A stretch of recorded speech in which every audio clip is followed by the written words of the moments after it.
So ngayon, Mm. Mayor, ito bang iniisip po ninyo ay ideal sa buong Pilipinas na concept?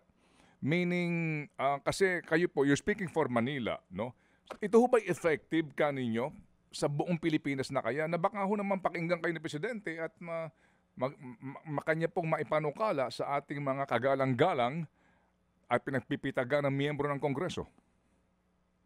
Hindi ko po masisigurado sa inyo kung effective. Pero isa lang po sigurado ako, may mananagot sa taong bayan na mga politiko. Yun yung point ko.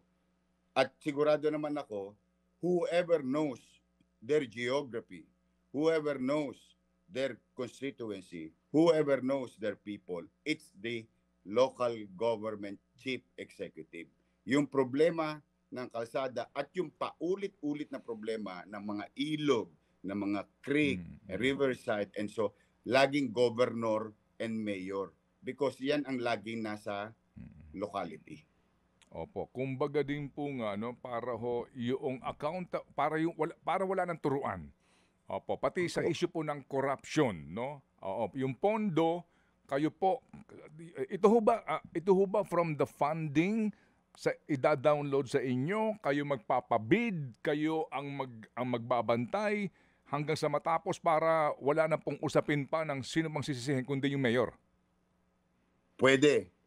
Kung wala naman silang tiwala sa mga mayor, baka katulad din kami ng mga ilang congressman, no, na talipandas. O di gawin nila, yung pondo nasa kanila, ipagawa nila. Tapos ibigay sa amin ng maintenance and operation. Kasi Manong Ted, Para bibigyan everybody kita happy.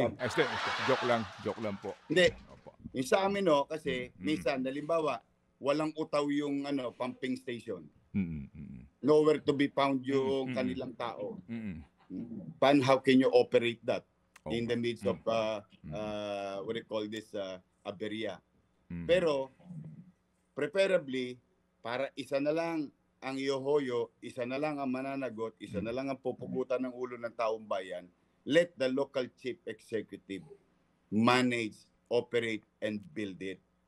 Opo, kasi nga mahirap din kung pauubaya sa inyo, Mayor. Kasi si Mayor, makakatwiran din. Substandard yung pinagawa eh.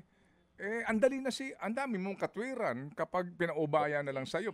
Di ba? Hindi, mas maganda yung ikaw magpapagawa, ikaw magpapatayo, ikaw lahat magbibid. Ikaw na lahat. Para yung sole responsibility Nasa kay iyo lang. Yorme. Di ba?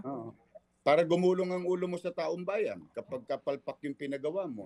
Can you imagine one pumping station would take about 2018, 2025? So 7 years hindi pagawa. Magkano yung cost? 800 million? 774 million. Baka kulang pa yung pera. Hindi ko po alam, hindi po ako ininyero eh. Isang pumping station lang yan? Yung sunog apog lang po yan? Ayan po yung nakalagay rito sa data. Oo.